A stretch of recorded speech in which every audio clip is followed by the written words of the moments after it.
On this week's episode of The Next Interview Show, you'll hear Brian and Angela Burke explain exactly how leaders can build a thriving business, strengthen their relationship, and create a legacy company without sacrificing what matters most. Doland invited Brian and Angela to join him in this top 10 of all-time conversations. Now let's get to the episode. Welcome to the Next Interview Show podcast. And as Liam, my announcer, mentioned when we came through that front door, I'm Doland White. I am the host of the podcast.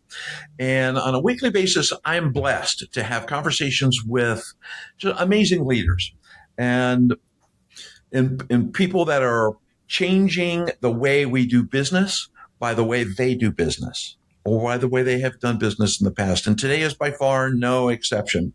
On the podcast today, I have Angela and Brian Burke. Although it will say Brian and Angela on the screen, it's Angela and Brian. I want to start there so that we can do that. And we'll talk about why the both of you are here today. But I want to very first thing is just start with some gratitude.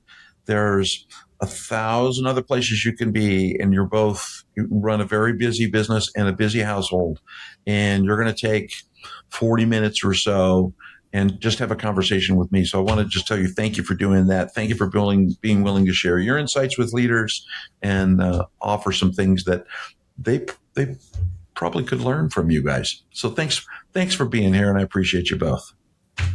Thank you for having us.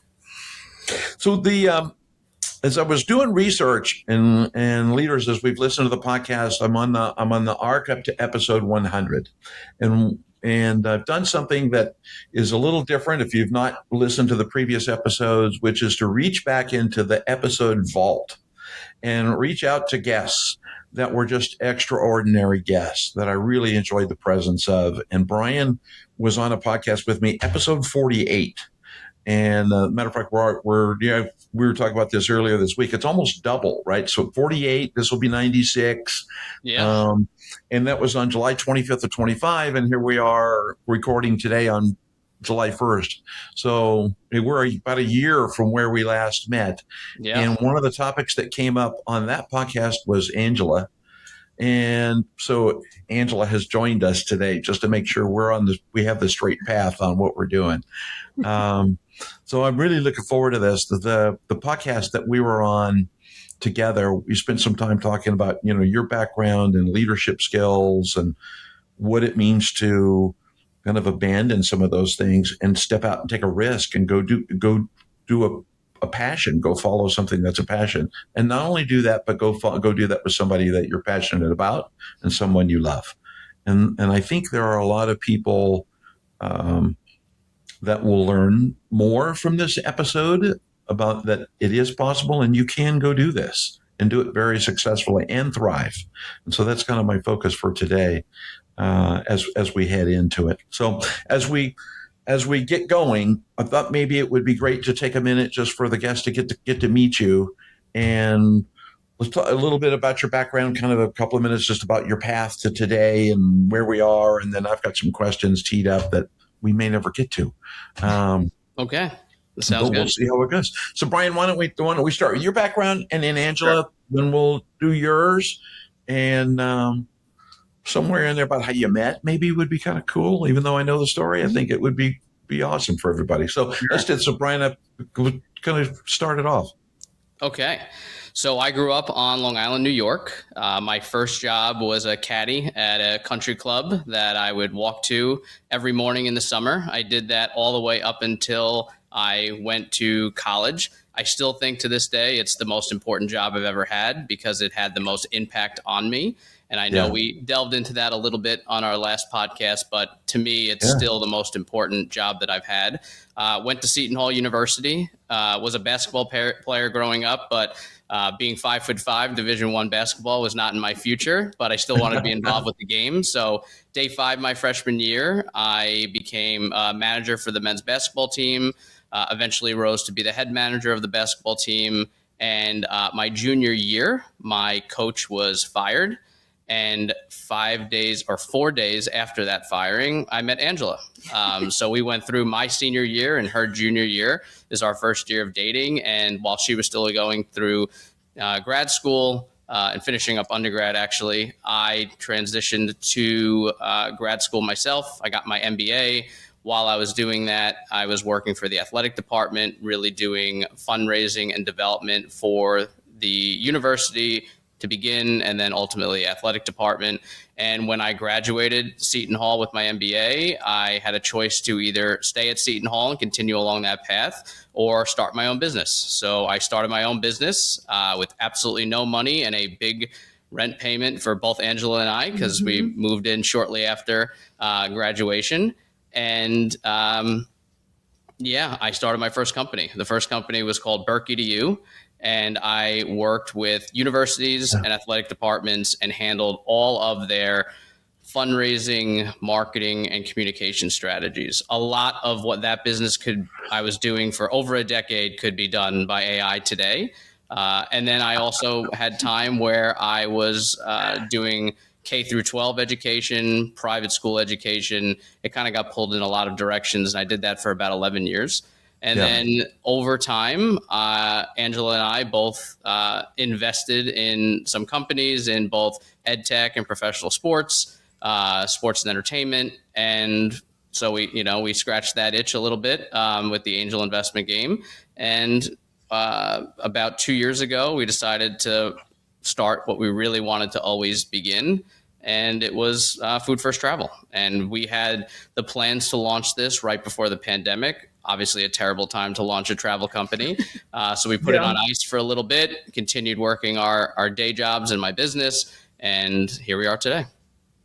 That's exciting. That's a really, really cool arc. I'm going to come back to a couple of those things. But Angela, how about you as well? So I grew up in Connecticut, and, we're back here now. But I also went to Seton Hall, and that's where we met. And, I had a different education. So my background was in sciences. So I got a bachelor's of biology, and then I stayed at Seton Hall in the dual degree program, and I completed my doctorate in physical therapy. So that was a long, long haul. That's a long arc. Yeah, it was. And believe me, I don't wish that long haul on anyone. There's a lot of time there's a lot of time that we could have spent outside of the library for myself. And then I practiced as a pediatric and neonatal physical therapist. And we stayed in New Jersey for a bit until we moved to Connecticut. So here we are now. That's a really interesting art. At one point in my time, I was going to be a marine biologist. I loved the sciences, and decided I'd become famous as a piano player, and went the way of music, and discovered that neither one of them puts hot dogs in the fridge. So I learned to cook, and that was a different path in my career. But that's really interesting. So should I refer to you as Dr. Angela? You know what, Doland? I really appreciate that, because yes, I think I earned it after all the time, like I said, that I've spent in school. I earned that title. I'm going to keep it. All right. Very cool. It could be confusing sometimes to people that people would I got this little wart over here, and there's nothing you can do to help them, but if they need therapy around it, you got them. Yeah. So there's always that family member that will say, I have this shoulder thing that's been bothering me. And my usual answer is, I only treat children. I'm sorry.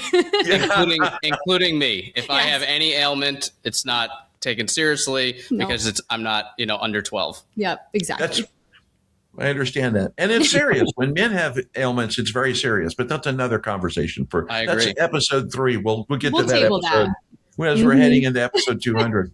No, I think it's a really, both of them are really interesting arcs. I think, kind of that combination of, in my mind, they're both very entrepreneurial, right? That long path, right? To go through, to get undergrad, grad, post-grad, then do all of, to step into a leadership role, and particularly as the coach gets fired or leaves, and then to step into a leadership role. And one of the things I wrote down as you were talking about that, Brian, that we'll come back to, is I'm really kind of curious about we didn't talk about in the last podcast is what it was like managing high performers, because you kind of step into that role where now you're leaning in on helping manage manage high performers, and there's a different art to that altogether.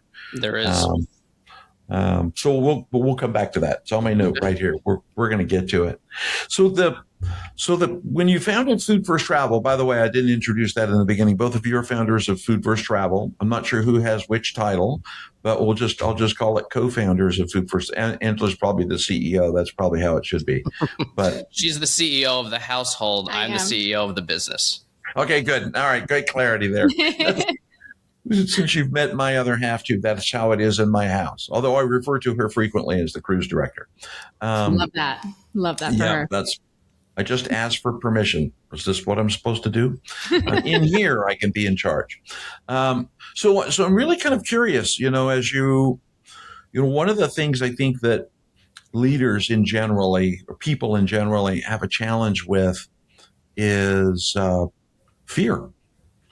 Right, because when you step out to start a business, there's that kind of that duality of I can do a day job, right? And I know every day I'm going to trade time for money. And right. Trading time for money isn't what being an entrepreneur and running it. Trading time for money goes away when you start a company, because now it's a different equation around value. So I'm really kind of curious. I'll give you two questions, and I'm kind of curious about what that was like. Kind of that willingness to step into the entrepreneurial side of life, and then how you manage that individually, but then how do you also manage that as a couple? Because there is that dynamic about being co-founders in the business, but to your point, Brian, there's the dynamic of being co-founders in your household. Mm-hmm. So when the day ends, Food First Travel doesn't end. No. And if you haven't put a good framework in place, that really becomes baggage that can have a negative impact on your relationship. So I'm probably 6 questions in there. I'll boil it down. Sorry for the long preamble, listeners, but just to boil it down, kind of how do you, on a personal basis, how do you help? What steps do you go through to step into the unknown? And then how do you balance that from a relationship perspective? So I think we have been together, like I had said, from 21 and 20. So every personal and professional decision that we've made in our adult lives, we've made together. So it wasn't like we met later in life and then we both had a different career path. We kind of, did it together. Mm-hmm. When I was 24 and I started my first company, that was really about just making sure that you could pay rent. And the excitement about being 24 years old and having my own company, I think that drove a lot of it. A lot of it was also driven by just proving other people wrong, which I think we've talked about a little bit. And, so that's different at 24. Then fast forward to, 2 years ago here, we launched Food First Travel when we were married with 2 children and 35 and 34. That obviously had a different fear to it, especially coming right out of a pandemic, which kind of forced our hand to not only hit pause on the business, but also to hit pause on, our financial situation. As you start and grow businesses, there's, you go through ups and downs of both of those. So I always tell people that whether Angela has been in business with me or not, she has always been in business with me. She probably loves that I introduced her as an angel investor today because, again, it's always our money together and it's always decisions that we both make. I always, of course, get the credit for it or hop on a podcast and talk about it, but it's always been us, the two of us together doing everything together. So I think the fear changes, right? In the beginning, it's proving people wrong and what are people going to think about you? And then when you start another business at this stage in our life, it's, making sure that our family's taken care of and both the business and our family, both are treated equally. Yeah, I love that. So, what are your thoughts, Angela? Well, first, I definitely was taken by surprise. I am an angel investor, so thank you. No, I think Brian absolutely explained it perfectly. And I think, having that responsibility of being parents and also working, inside of our home and those, like you said, food first travel doesn't end just because it's 5 o'clock at night and it's dinner time, or it's 8 o'clock at night and the kids are in bed. Right. Our girls kind of see how we operate every day from when they're awake until when they go to bed as well. And so much so that, our oldest will play on a phone and she will be in the corner and having a secret conversation. And we're like, Leah, who are you talking to? And she's like, I'm on food first travel call. So they see and they absorb kind of everything that we do. Yeah. So the fear is almost, I just want to keep showing her. We just want to keep showing, both of our girls that this is our effort and we're giving everything that we have to this business. Yeah, I love that. It's fun as you mentioned that. I see that similarly with one of our granddaughters, is to see her doing things that her mother does. Yeah. And she'll tell me, she has a pretend laptop. She goes, Papa, I have a meeting. And I have to let her go have her meeting, and don't interrupt her because it's rude. Just leave it alone. So I think it's really important. One of the, I think for leaders that are, that are kind of stuck in that predicament of how do I step out? And I've worked with a lot of people in organizations that, make that shift in their mind around, I want to leave my job, my job, and I want to go start a company. And one of my favorite questions is, why not? What's preventing you from doing that? And most of the time it's built around that, the unknown. Mm-hmm. Yeah. And it's couched in, it starts with, which means now we're going to now we're leaving our domain and living into excuses. So, I don't have the money, I haven't talked to my wife or my husband, it's like, okay, go do those things. Go have those conversations. And I love your point, Brian, about the power of a relationship is the ability to lean on each other through those decision processes and make the best possible decisions we can. They may not always be right, but you've got that person with you, and they're in your corner. So one thing I'm curious about, and we spoke about this, and listeners, as you're listening to this, I will ratify that they do get on calls in the middle of the night. We've been having calls with them at like 9:00 at night their time. Yeah. One thing I was kind of leaning in on when we were speaking the other evening, you mentioned in passing growth, and that you were looking to, the very first thing is, I don't want to sound like an old guy, but the very first thing is congratulations on that. Thank you. Because that's a huge thing as an entrepreneur, to be smart about growth and then be willing to step into it with a couple things. So I want to kind of explore that, because I think there's a dynamic with a lot of leaders out there as they're starting their business and building their business up. And particularly since you guys bootstrapped, right? Yep. You didn't go out for VC and Series A and all that stuff. We did not. What was the point in your, in the conversation as co-founders around to say, it's time, let's add some help to the business. Let's grow the business. Let's go beyond just us. Because you could have just stayed you two. We could. Yeah. We could have. Absolutely. I mean, for me, it's about, in the beginning, I very much believe that as founders, you should do every aspect of your business for the first 12 to 18 months. Yeah. And it's not only to learn the business so that if you bring on a team member, you're able to train them and get up to speed on how you like things done, right?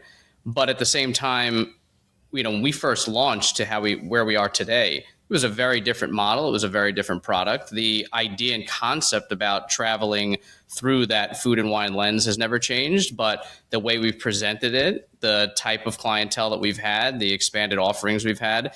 So I think any entrepreneur who starts a business and immediately goes out and raises money and builds a team, I think that works in certain businesses, especially in the technology sector, but in something that we're building in the hospitality industry, if you really boil it down, that's the business we're in. I think you really need to learn the ins and outs before you do grow your business. Mm-hmm. And that's really what it came down to. It was, really a time situation and a bandwidth of this is really what I'm good at. This is what Angela's really good at. What are some areas that we can, bring our team on? And we believe in hiring, A players, whether it's people that we've known for a very long time, whether it's people who come through referrals that we have. We are now in a position where we are going to start growing our team. And we've always been bringing other people into our business, in ancillary whether it's been vendors or specific expertise into our business for the last, I'd say 12 months. But now we're at a point where we've kind of done the ins and outs. We've launched all of our offerings, and now it's time for us to go out and find that person who not only will make, our lives a little bit easier, but also our clients. That's interesting. Angela, I'm curious, Angela, about, from a growth perspective, I work with clients, and when we talk about clients, one of the things I lean in with them on is, are you hiring for a job or a role? Mm-hmm. If the job is a piece of paper that lists, 50, you need to know Word and you got to know Excel and you should know how to do project management and blah, blah, blah, blah, blah. And the role is what you actually do. So how do you guys get clarity on what that role is and then translate that into, okay, that means if I have to call it something, it means this. So how do you kind of balance that stuff? So I think, starting from the beginning of how we opened our business, we had to be multiple roles because it was just the two of us, right? Sure. And in the beginning, and I can even safely say that I wasn't entirely sure what would be my role solely, right? Because I was trying to learn a bunch of different things also, and learning from Brian, who has had that experience of owning businesses prior, and me, working with certain people and working with different, like when we started our private events, like those were great. Our dinners that we were curating for certain clients, I started to see myself in the role that was natural for me, which was working with the restaurants and the team there, and working with the private events staff for the specific restaurants, being with the chefs, and being in the rooms with the people who were dining, because, as the CEO of the household too, and we do our own hosting, being the host of a dinner felt so natural to me. And that kind of started making it very clear where my role was going to be, which is the chief experience officer. And yeah, and I do too. And I think that that's the most natural for me, like I said, but it's also the most rewarding and exciting part, because I'm working directly, like I said, with our partners and with our members to make sure that everything is being experienced the way that we intended.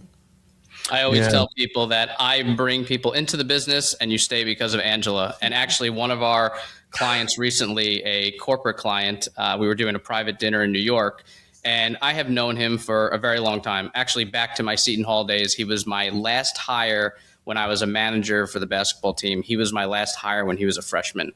And, he said to me after the dinner, our first dinner, and we've done a bunch with him, he said, I knew what I was getting with you, and that's awesome. He said, but Angela is really the secret sauce. And I said, I know. And there's a very different dynamic that if I travel and go to an event and host it, or we both host it, it's a very different dynamic in the room, and our more successful events and experiences have us both.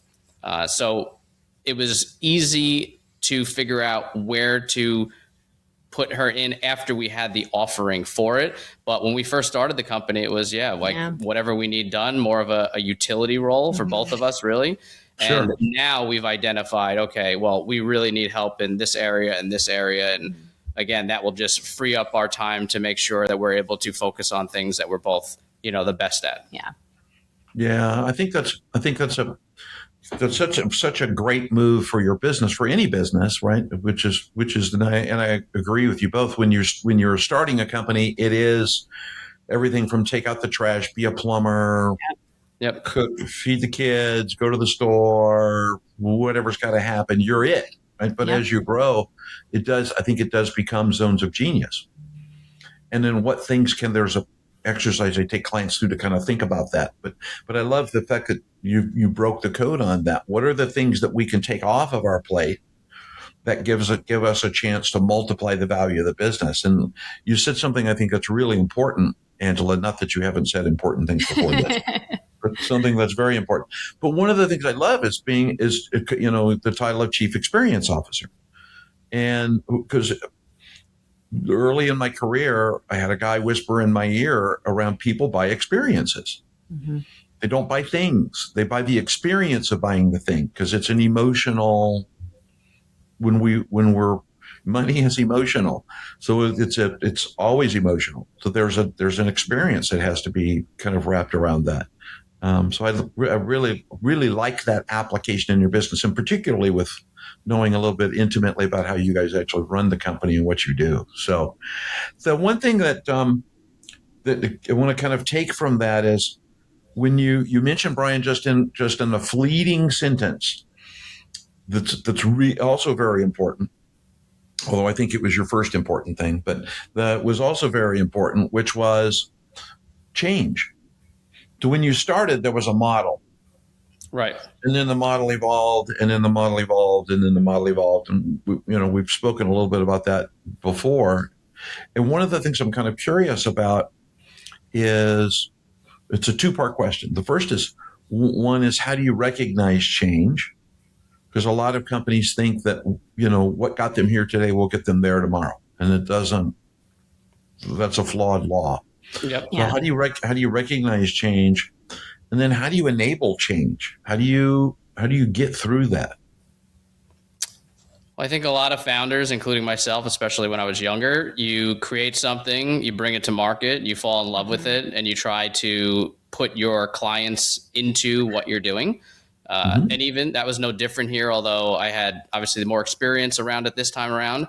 And I knew by not really publicly launching anything. I mean, I say that we launched in July of 24, but the world didn't really know about us outside of our inner circle and my network until January 25. Because for those 6 months, it was, this is what we're offering. And does this fit what you or your clients, because we work with a lot of private wealth teams, right? So work with not only people who work with us, but then we serve their clients as well.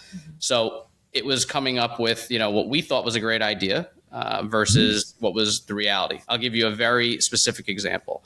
When we first launched our concierge service, Angela and I wanted it to be unlimited in nature, which we knew that was not the best idea, but we didn't want to put a date or time or anything on that. And one of the things that we received feedback from very quickly was, you need to tell us how often to use you, because if you don't, although unlimited sounds great, we need to specifically know what we can tell our clients who will become your clients. This is how you should use us. So that was a pivot that, we could have come out of the gate with that model but we wouldn't have known, the cadence that people would want to travel or how often they'd want to travel through this specific lens. So from our perspective, we really waited to, get on podcasts and market it and really talk about it publicly until we received that feedback. And then when we did, we didn't romanticize it. I mean, at the end of the day, we love what we do every day, but it's still a business. And if nobody buys what you're doing, right? Not that we had that issue, but if nobody buys what you're doing, it's just it's a hobby. Mm-hmm. So we took people's feedback. And I think at this point in our lives and careers, we take feedback really well, and we adjust the products to what people are asking us for. Yeah. Yeah. I like that, because I think a lot of business owners, it's attachment syndrome. Yeah. I invented it. This was my idea. I'm attached to it. And why is nobody buying my stuff? Mm-hmm. Right. Mm-hmm. And I love the concept, because I think that's a hard place for leaders to get to, and particularly when, you're the founder. Not long ago, I had a podcast interview. I teased the other night when we were talking a 3-hour podcast interview. This was a 3-hour podcast interview, and it was a gentleman, which was quite a surprise when I got there. So we should have packed a lunch, but it was really interesting, because one of the themes that was recurring from that individual was, nobody cares more about the company than I do, and nobody can do it as good as I can. And so the very, very kind of that negative attachment of, I'm going to manage this thing in the ground. So as you're growing, right, and you're bringing individuals into and onto your team, how do you how do you deal with, with trust, with delegation? Because they may be friends or acquaintances or complete strangers, right, that come into the organization, but the dynamic that they don't know is the business.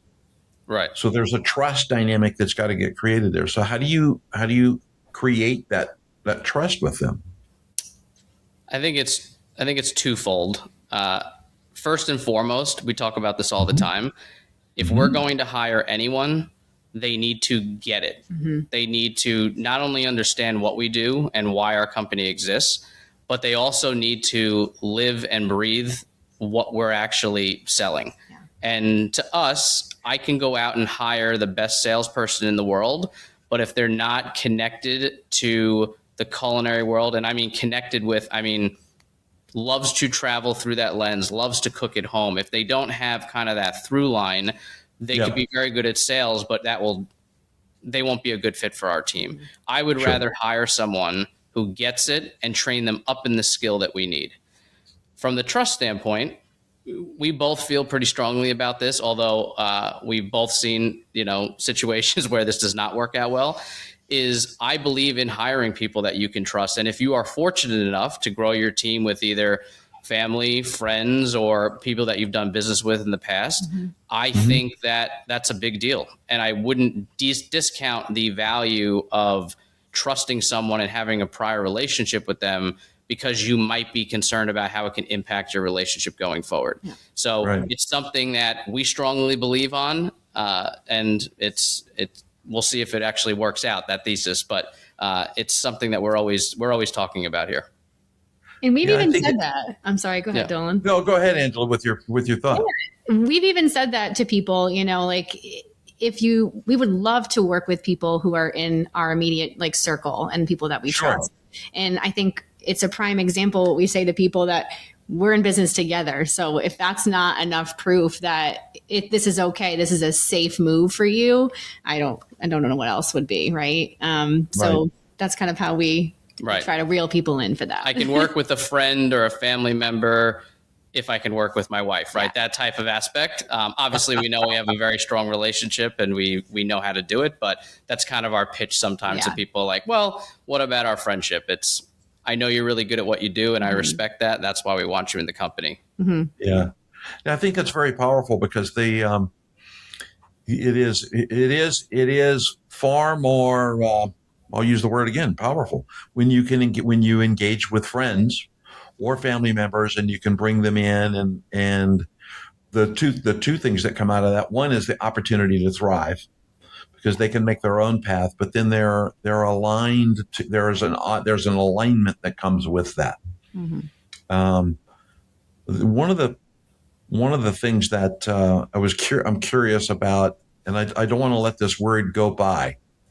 You said they get it.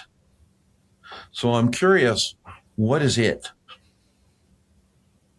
Tell me it. Sure. Or Angela, tell me it. I was going to say. You want me to take it? Sure. You're the chief experience officer. I am. I'll put you on the spot. What's it? What is it? It's the ability to feel like the importance of sharing a table together and a meal together, and how someone's history of why they made something that was prepared for you. Why is that important? I think if we are pairing ourselves with people who don't ask those questions or aren't intrigued by that, then we're missing out on a whole life, right? In so many cultures that we get to experience because we ask those questions or because we're interested in those things. If you're not curious about that, you're missing out. And for us, those are the things that we really, put in the forefront of what we do. Yeah. And the smallest details matter and every detail matters. So if you're not really passionate about the world that we live in, it's going to be very hard for you to be able to check on every single detail. And our business not only relies on, our expertise of what we're doing, but it's also the passion behind what we do. And I think that there are certain roles as we continue to scale our company that will not need to have it. But for right now, growing that A team, we look at anyone that joins our team as not only an extension of us and our company, but if I weren't in the room, could that person carry the conversation? Could that person, through their own lens and their own life story, right? I mean, I don't want it to just be the Food First Travel Brian and Angela show. I do want them to have their own lived experience. And if they don't have that and they don't get it, they're going to be looking like what you could hand someone on a sales sheet versus what you can get by your own lived experience. So, and I wouldn't consider myself a salesperson at all. But when I meet people and when I speak with people, I'm speaking from the heart, right? I'm speaking from my experience and what I got out of traveling and, all the experiences that we curate for other people. I'm just speaking from the heart and from my experience, and that sells itself. So that's what we look for in the people who get it, right?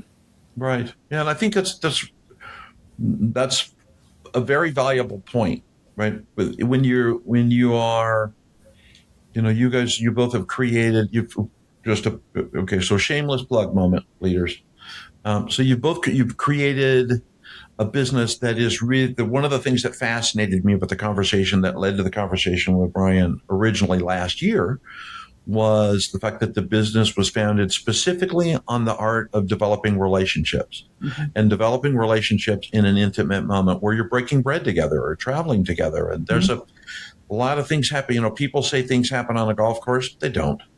They don't. They just don't. Keeping score happens on a golf course. But what happens at a table is it's a different level of intimacy. Because it's all of the spectrum of our senses, the five senses, are engaged in that event. So I love that idea, the concept around it is that building, as you were talking, Angela, around building those relationships and doing it in that intimate way. To your point, Brian, I think one of the important things that can't get lost in that is that person that joins your organization in their role has to be able to, that has to be something that's meaningful to them. Yes. Right. On a personal level, there's something that's meaningful that's a part of their innate desire. But I really liked your comment around they have to be able to explain it if you're not there. Yep. Right. In a genuine way that someone knows that it's genuine versus I could tell you right now, the number one challenge we are going to have is actually finding the right salesperson to go out there and scale what we're doing, because it has to be truly authentic to who they are, not just cold calling and getting out a 30-second script. We don't live in the script world. Yeah. It's very much more about the experience that even if I met you for the first time, we do this all of the time when we curate dinners for some of our clients in New York. We sit down and we talk for 3.5 hours about food and travel. There's no pitch. We never get up and say anything, but given the environment we're in, and everyone loves talking about, food, travel, that smell or taste that brings them back to their childhood. Yeah. It's the commonality that everyone has, very similar to music like you. It's something that brings the table together, to Angela's point, and you can even understand sitting across from someone who could be a guest at your event if they get it, not just if what we're saying. Yeah, and simply put, let's share a meal together. I think that speaks volumes, right? Whether it's from a sales approach or from a family approach or a catching up approach with friends, I think that's how we operate. Let's share a meal together really can mean a lot of things, and it can yield a lot of things. Yeah, I agree. And I also think that when you're in that mode, and I appreciate the difference between selling and having a conversation. One is attached and one is detached to an outcome. And in any kind of a detachment mode, what is meant to happen is going to happen. That's when they become a client because they want to be a client. They're not sold on being a client, where then you have to continuously reprove value, right? Right. Yeah. So I really like that, but it's fascinating because For years, that's been my approach in working with clients is like, before we get together, unless you're completely remote, let's go have a cup of coffee or let's go sit somewhere. And in 9 out of 10 times, something comes out in the conversation that they tell you about their life or their spouse or their health or their kids, things. That's why I collect pictures of families and kids still to this day.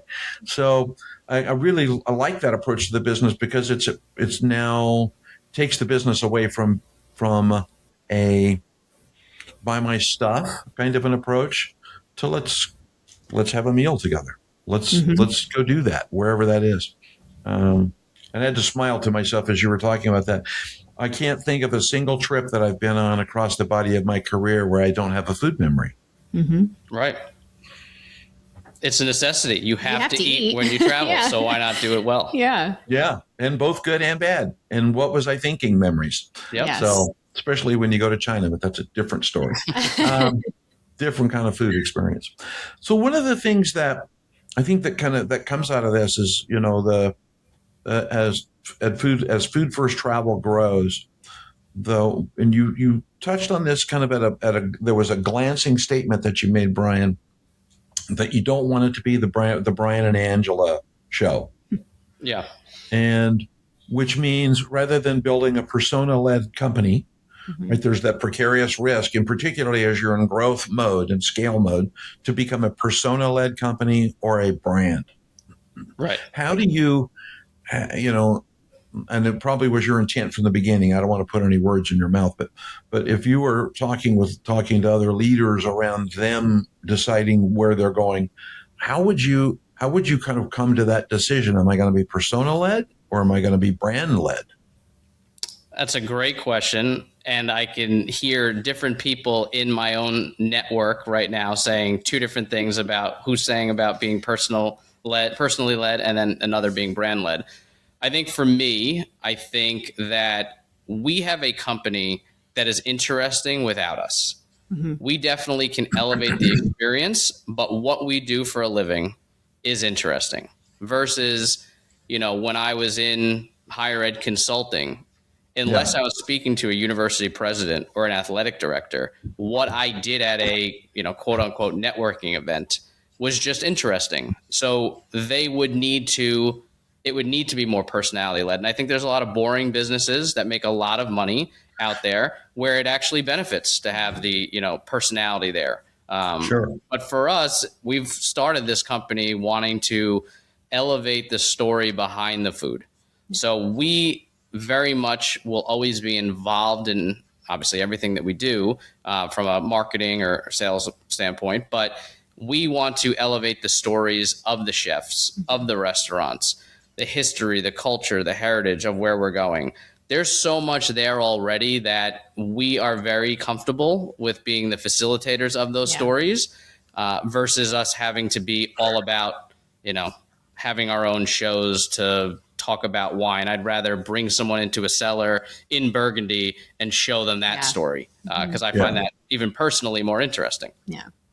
And truthfully, that's kind of where everything began as far as our relationships and our business foundation is every time that we went to a restaurant or we had some kind of experience on our travels, it was those extra questions. It's trying to get, speaking with the chef or the sommelier, and it's, why did you create this dish that's in front of you today? Like the questions that we cared about, establish those relationships with the chefs, that's kind of our point of view and what was interesting to us. And it also opens up a lot of doors to why we're able to have so much access to the best places in the world, because we do actually approach it from the lens of it being about them and their restaurant and the respect for their craft. Yep. And they can genuinely feel that or see that when they speak to us. Mm-hmm. And that's a big thing that has helped us really build our business. Because like I say all of the time, especially to some of our clients, there's always the first time that you work with a restaurant. Yeah. I can't know every person on planet Earth. So yes, we could get into a lot of different places, but it starts with the first relationship. And we always lead with the value that we're mutually bringing to our client and the, wherever we're going. That I think lends itself there as opposed to us leading with ourselves first. Yeah. Yeah, I think that's really important. There's a lot to unpack there. So leaders, somewhere on your phone, there's a rewind button. Punch it like 3 times, and go back and listen to that last minute or two from Angela and Brian about the answer to that question, because it's what can, because I think it's, and listen to it at 1x. Don't do 1.25 or 1.5. Listen to it at 1x. Just listen to the words. We think we can listen fast and absorb. We don't. So just go to 1x. But one of the things that I want to lean in on that you both kind of led to, which I think is very important to all businesses, regardless of who you are, which is, at the end of the day, we're serving different audiences, right? We serve those we work with, or those that work. There's no such thing as work for. Those that we're in partnership with towards an outcome, right? Those that work with us, right? And our clients. And Angela, you touched on this earlier. There's our vendors, right? So there's 4 domains of things that we look at, but in all 4 of those domains, we're looking for alignment, and all that alignment has to match the it that sits in the middle. Because if anything doesn't match in those 4 arrows that point in, stuff breaks. I'll use the word stuff. Yep. Stuff starts to break, right, and fall off the table. So one of the I think the way you prevent that, and you both solve that riddle, and I don't know if the leaders got it, but I want to point it out, and that was, be curious. Yep. Ask questions like why did you, Angela, to your point, why did you create this meal? Why did you pair this wine? And Brian, how did you become a sommelier? Let's talk about that path, because it changes it from, hey, that was a good meal, and you push back and you throw a 20% tip on the tab, or 25, whatever you're feeling the proclivity is for that day, and walk away and just kind of tell yourself, hey, that was cool, without ever exploring curiosity. Right. And curiosity creates that bond. And I think that's a really powerful thing for you, for your business, and why you're different in what you do. Yeah. But I think a lot of companies lose that from an acquisition perspective. It's like somebody bought something and nobody ever said thank you or asked why. That's how we became best friends with Bob Proctor. I called him one day and said, hey, I'm seeing checks coming into my company, and who are you? Yeah. Which cracked him up, because you don't know who I am? Nope. Sorry. So I should. Yeah. So, but I'll get on a plane and come find out. I'll come meet you. So maybe a couple of last things, because I've kept us even beyond what I had promised I would keep us for, including counting the minor blip. So the one thing that I want to kind of get into, and particularly as you grow, right? And you're now in this phase where, and I'm so excited for you guys for this, because you're in a spot where you're, Food First Travel is emerging. And not only, but emerging from a growth perspective with people and roles, but from a stature and presence and Food First, you're emerging in a very difficult industry, which is not to toot your horn for you, but you're in a hard industry. Yeah. So, because you're doing many things. So as you grow, where do you want Food First Travel to be? I've never asked this question. What's the destination? Where are you going? That's a great question. We've actually never been asked that. I have ideas about it, but I've never actually been asked about it. So I think first and foremost, we say this all the time, we want this to be our legacy company. Yep. So it does not mean that we won't make investments into other companies or have other interests, but at the end of the day, and at the end of our life, we want this to be our legacy company.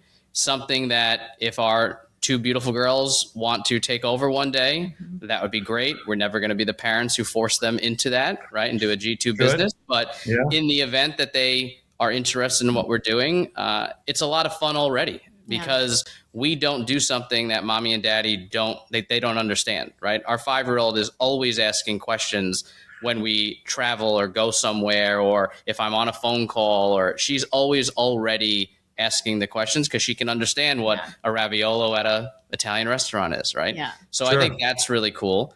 From my perspective, we started this company obviously through our concierge service, and we do a really good job there. But ultimately, I want to be able to take this to more people. And when I talk about scalability, beyond just working directly with Ange and I, because there's a lot of people who want that right now, and that's great. Right. But we need to, obviously, that's not scalable. Yeah. So I would love to see, our small group culinary journeys that we're launching, or we just launched a couple weeks ago. I'd love to see that as the direction. And ultimately, potentially have some type of real estate play where we own different properties throughout Europe, and we can be even one of the hosts beyond just the guides, but actually hosting them at our own properties. And I'm sure our girls will love a real estate portfolio, maybe even more than going into a service-based client business. So that's the long-term vision. But I think today, you fast forward 10, 15 years even from today, I think it's going to have a lot of the same similarities of why we started the business to begin with, which is always a good sign that if 20 years from now, you're still going to be, it might look a little bit different, but the same reasons of why we started it and the values that are there, those will still all be the same. I think that's awesome. Angela, how about you? What is that? That was what I was going to say. It's ultimately it's to be able to hand this down to our girls, and I think everything that we do on a daily basis is kind of showing them little glimpses of what this could be and what it eventually will be. Right. Sure. And now that they're getting older and they can join us on all of the trips, they're going to see firsthand exactly what drew us in and why we created Food First Travel to begin with. So I think that that's the most exciting part, that the fun has just begun for us because our girls are getting to that nice age. Yeah, I love that. I love that the tenet of we do this for our family. That's a near and dear to our household. So, but that's very exciting, and it's interesting, Brent. As you were going on, I heard Matthew McConaughey in the back of my head as you were talking. That's a great voice to hear. Yeah. and it wasn't all right. It wasn't that one. But it was in a speech, Matthew McConaughey, he was asked who his hero was, and his response was me in 10 years. Love that. I know that speech. Yeah. Love that. Yeah. And I love that idea, that concept around continuously focusing on moving forward. And it doesn't mean I'm going to do this. This may be a part of it, but there may be other things that join in this, and it becomes a shared vision, and particularly as a couple. And it becomes that shared vision that you have. So I love that answer. I'd love to ask you a question you've not had yet. So and even that dynamic when you were saying about living 10 years ahead, I think that is my biggest strong suit and my biggest downfall is I'm always living in the future of what something could be. And Angela is the opposite of that, and very good at grounding us and making sure that we're living in the present. I think that's also a very good dynamic, because if we were both just living in the present without planning for the future, or vice versa, I don't think we would be as successful. So definitely something that we're constantly the push and pull in our relationship and even in our business is, what does this look like 5 years from now versus what does it look like this afternoon? Yeah. Brian loves a good whiteboard session, as we like to call it. And so, I politely sit there and I go through what we need to go through. And even if it takes place in 2036, I think that I know where his brain is at, and we need that part of the company, but we also need the focus on today too. So it's a nice balance. All I can say is God bless you for that. I have that in my life as well. Someone who can say, that's awesome. I'm really happy that that's your 10-year vision, but let's talk about this weekend. Yep. So let's get down to brass tacks. So I love that. And that's, by the way, leaders, that's the power of, and it doesn't have to be a wife or a husband. The power of having a friend is someone who will call you on your stuff and help you maintain that focus. And you have to have those relationships. If you don't have that relationship in your life, go get one, create one, find one, get a coach, get a mentor, get someone who's going to call you on your stuff. That's really, really important, because we can't do this stuff alone. We're not wired to do that, nor should we try. And to that point, you don't need to hire that person. You don't even need to partner with them. I actually find it extremely valuable there is a friend that I've had for a very long time that I call anytime there's any type of business question that lives completely outside of my business, completely outside of my industry. But it's someone that if I were to step out of my business for a long period of time, he's the person that I would sub right in and take my place and know that it would be run the exact way that I would like it to be. So he'll never be in our business. Well, we'll see. We'll see. But but he is definitely, I think it's important to have that person that you can bounce ideas off of and who are going to be, it's great to have cheerleaders, right? Everyone needs cheerleaders, and there's probably not enough in, even some people's lives. But it's also good to have that person who can give you the perspective of like, this is working, this is not working. Yeah, it's very true. I know my chat GPT thinks I'm brilliant. It constantly tells me I have great ideas. That's so good. Yeah. No, it's not. No. Anyway. Yeah. So one last thing. As I mentioned before we hit go on the podcast, there's no elegant way out. So we're at that point where we're on our way out the door. But one last thing is, one of the important things in any business is knowing who we're for and who we're not for. Yeah. Because it's important, right? From a focus perspective. And it's also important from a focus of servitude, right? So that we maintain that ethical bar and keep the promises, do the things we say we're going to do. Number one core value in the world. So I'm curious, when you are, when people come to you, what are the kind of clients that are a good fit and the kind of clients that may not be a good fit? Because my encouragement in the show notes will be all the contact information for Brian and Food First Travel. You'll know how to get there in the show notes. I'm not going to give them to you here, leaders, as you listen, because I don't want you to crash your cars. So stay focused on driving down the road. But I'm really kind of curious about that from a clientele perspective. Who's a fit? I think everybody travels for a reason, right? If you travel, you travel with a purpose, whether it's seeing different museums or different baseball fields or different stadiums, right? Everybody kind of has a purpose for their travels. The people who are our members or the people who work with us are the people who want to travel to experience food, right? And experience a place or a destination for all that it has to offer through its food and through its wine.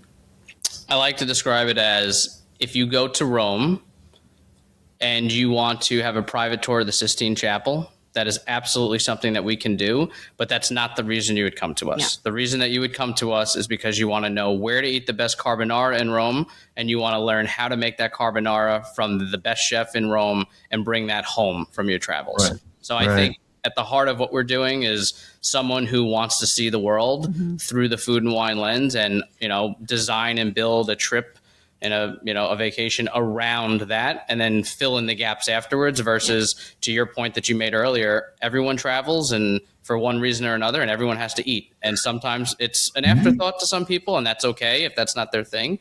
But for us, it's the way that we see the world. It's, through that food and wine lens. And as far as like the type of clientele, I think it's now pretty open. I think when we first started the company, again, from the expansion into our offerings, we very much were in the high net worth community and working, one-on-one with families through our concierge service, which we, obviously we still have and always will. But the small group tours kind of offers a non-membership model for anyone who wants to, have a sneak peek at really the best of what we do, 5 days, 4 nights, small group tours through the leading culinary regions. That's really to anyone who wants to have a completely immersive regional culinary experience in Europe. And I think a lot of people fit that bill, including us. And if I really look back and zoom out, the reason we started the company is with that in mind, not to necessarily serve a specific clientele or anything like that. It was really to show the world through the food and wine lens and to not just have a dining experience, but to have an immersive culinary experience. I love that. That's a very, very unique identifier for who you are and who you serve and why that matters. And yes, I have some friends who view food as something I have to do. I just eat because I need to eat. I need, and that's awesome. I love that. I tend to view it from an entirely different perspective. Yep. But Yep. so on that note, I want to end the way we came through the door and end with some gratitude. This has been a really, really good conversation. I've loved having you on, Angela, and thank you for, I believe this is your first podcast. Yes. It is. Yes. Thank you for letting it be my podcast, that this is your first podcast. It was great having you here for the conversation and getting your insights, and in particularly around designing your future within Food First Travel as the Chief Experience Officer. Thank you for having me, Dolan. Truly, it's been great. That's a lot of fun. And Brian, always grateful to have you here. I know that you guys are both very busy. You have a lot going on. You just released you've got things happening in 26. You just released your 27 calendar. You're adding people to the team. You're focused on 2 little girls and all the other things around that surround you. So thanks for taking time. I'm honored to have you on the podcast today. And particularly, I don't know why I picked episode 100. Episode 100 is going to be episode 1 of season 5. So I'm old. In the old days, it used to be 26 episodes for a season. So I figure I'm in season 5 at that point. Yeah. But thanks for being here. Thanks for hanging out. And more than anything, from the leader's side, thanks for the perspectives and the advice and the wisdom, not just making stuff up but you've walked miles in those shoes. So that's highly valuable to people as they make decisions. So thanks for that too. Yep. Thank you. And obviously anytime that we can do this, on Zoom or off Zoom, and it's always fun. Yeah. And I am going to say this publicly, even though I've said this to you privately often. I appreciate the fact that you have been the only podcast host that has ever asked about Angela. And now you've gone even further and asked her to be on the show. So we definitely recognize that and appreciate that as well. Because again, we are very much a husband and wife duo. And anytime someone says, what do you do for a living? I always start with, my wife and I own. And nobody asked that question. So thank you for that. That's mostly because I'm married to an Italian as well and generally terrified. So I'll leave it at that. That's what's got me through 40 years. So 40 I'll years. leave it right there. Here's all right. So listeners, as you've listened to this podcast, a couple of things. The very first thing is there's 3 parts now to the end of the podcast. The very first thing is go find a pencil and paper. I'm going to invite you to go back and listen to key moments in the podcast. Look at the show notes. There'll be some minutes in there where I'm going to suggest you go listen.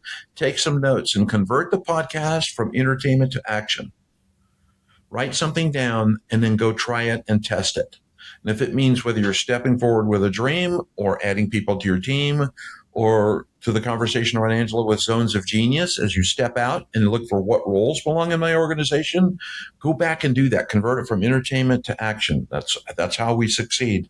The second thing is give the podcast a know, like, share, or follow. It has nothing to do with vanity numbers. It just has to do with how the podcast universe works.